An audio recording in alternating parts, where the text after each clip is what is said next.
Hi hello friends, welcome back to our channel. இன்றைக்கி நாம் பார்க்க போகிற செக்மெண்ட் என்னென்னு பார்த்தீங்கன்னா ரெசிபீஸ். அதுலேயும் துவரம் பருப்பு எப்படி பண்ணுறதுங்க நம்ம பார்க்க போகிறோம்.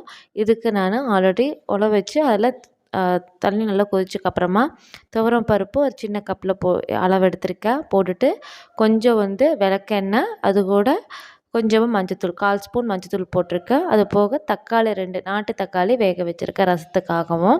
இது நல்லா இப்போ பாயில் ஆகிட்டுருக்கு. பாயில் ஆனதுக்கப்புறமா தக்காளி, பழுத்த தக்காளி 2யுமே தனியாக எடுத்து வச்சுட்டு அது கூட எக்ஸ்ட்ரா இருக்கக்கூடிய பருப்பு தண்ணியும் தனியாக வடித்து வச்சிடணும். இந்த தக்காளி வெந்ததையும் இந்த பருப்பு தண்ணியும் வச்சு நம்ம தனியாக ரசம் கூட பண்ணிக்கலாம். இப்போது பருப்பு நல்லா வெந்திருக்கு. தண்ணி வடித்ததுக்கப்புறமா இருக்கிற பருப்பை நல்லா மசிச்சு வேணால் மற்ற வச்சு, இல்லை ரொம்ப குழைய வெந்துருச்சுனாலும் நாட் அன் இஷ்யூ, நம்ம மேலே இருக்க தண்ணியை எடுத்து அந்த பருப்பு கூட இது பண்ணிக்கலாம். இன்றைக்கி நான் எடுத்துருக்கக்கூடிய காய்கறி பார்த்திங்கன்னா முருங்கைக்காய் எடுத்திருக்கேன். இல்லை உங்களோட ப்ரிஃபரன்ஸ் கத்திரிக்காய், உருளைக்கிழங்கு நீங்கள் ஆட் பண்ணுறதா இருந்தாலும் ஆட் பண்ணிக்கலாம். இல்லை அவரைக்காய் நீளமாக வெட்டி போட்டுக்கலாம், கேரட் பீன்ஸ் அந்த மாதிரி உங்களோட ப்ரிஃபரன்ஸ். நான் இன்றைக்கி முருங்கைக்காய் எடுத்திருக்கேன். எடுத்துகிட்டு கொஞ்சமாக புளித்தண்ணி நான் கரைச்சி ஊற்றிக்கிறேன். சின்னதாக ஒரு நெல்லிக்காய் சைஸ் அளவு ஆல்ரெடி நான் புளி ஊற வச்சுருந்தேன். அதை தான் நல்லா கரைச்சி ஆட் பண்ணியிருக்கேன். இப்போது இதுக்கு தேவையான அளவுக்கு சாம்பார் தூள் ஒரு 1 1/2 ஸ்பூன் நான் ஆட் பண்ணுறேன். என்னோடய ஸ்பூன் அளவு பார்த்திங்கன்னா ரொம்ப சின்னதாக தான் இருக்கும். ஏன்னா நம்ம எடுத்துக்கக்கூடிய பரப்பளவை பொறுத்து. நீங்கள் காரம் அதிகமாக இருக்குன்னா அதுக்கு தகுந்த நீங்கள் அட்ஜஸ்ட் பண்ணிக்கலாம். 1 1/2 ஸ்பூன் ஆட் பண்ணக்கப்புறமா இப்போ இந்த பருப்பு வேகிறதுக்கு தகுந்த மாதிரி கொஞ்சமாக உப்பை ஆட் பண்ணிக்கிறேன். ஆட் பண்ணக்கப்புறம் நல்லா கலக்கி விட்டுட்டு இந்த புளி தண்ணியில் தான் நம்ம இந்த காய்கறி வேகணும். அப்போ தான் நம்மளுக்கு காய்கறியோட முழு சத்துமே நம்மளுக்கு கிடைக்க வரும். அது வெந்தக்கப்புறமா தனியாக எடுத்து வச்சுட்டு இப்போ வடை சட்டி காய்கறிக்காக வச்சுருக்கேன்.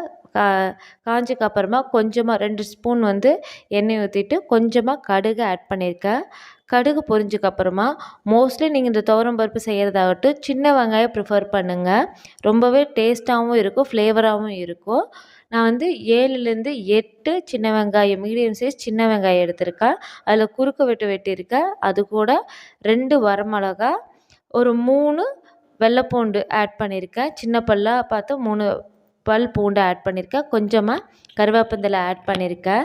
ஆட் பண்ணதுக்கப்புறமா இதுக்காக கொஞ்சமாக சீரகம், ஒரு பிஞ்சில் சீரகம் நான் ஆட் பண்ணுறேன். அதோட கொஞ்சமாக பெருங்காயம் ஆட் பண்ணிவிட்டு நல்லா தாளிச்சுக்கணும். இது கண்ணாடி அளவுக்கு வதங்கினா போதும். ஏன்னா இதுதான் நம்மளுக்கு ஃப்ளேவரே கொடுக்கும். ரொம்ப முருகலாக வேகணும் அப்படிங்கிறதெல்லாம் கிடையாது. நல்லா வதங்கணும். வதங்கினதுக்கப்புறமா நம்ம ஏற்கனவே பருப்பு, காய்கறி, முருங்கைக்காய் போட்டு வேக வச்சுருக்கோம் இல்லைங்களா, அது கூட இந்த தாளிப்பு எடுத்து கொட்டிடணும். கொட்டினதுக்கப்புறமா ஒரே ஒரு கொதி வந்தால் போதும். ஏன்னா இந்த தாளிப்பில் இருக்கிறதும் சரி பருப்பில் இருக்கிறதும் சரி நல்லா மிக்ஸ் ஆகிறக்க ஒரு கொதி விட்டு இறக்கணும். இப்போ நான் காய்கறி முருங்கைக்காய் ப்ரிஃபர் பண்ணியிருக்கேன் இல்லைங்களா, இல்லை நீங்கள் வேறு காய்கறிகள் அவரைக்காய் நீளமாக ஆட் பண்ணாதான் பண்ணிக்கலாம், கொஞ்சமாக அரசாணிக்காய் ஆட் பண்ணுறது, அந்த மாதிரி நம்மளோட ப்ரிஃபரன்ஸை பொறுத்து தான். பட் பேஸ் இது எல்லாமே ஒரே மாதிரி தான் இருக்குது. துவரம் பருப்புக்கு காய்கறி மட்டும் மாற்றும்போது அதுக்கு தகுந்த மாதிரி ஒவ்வொரு ஃப்ளேவர்ஸ் உங்களுக்கு சேஞ்ச் ஆகும்.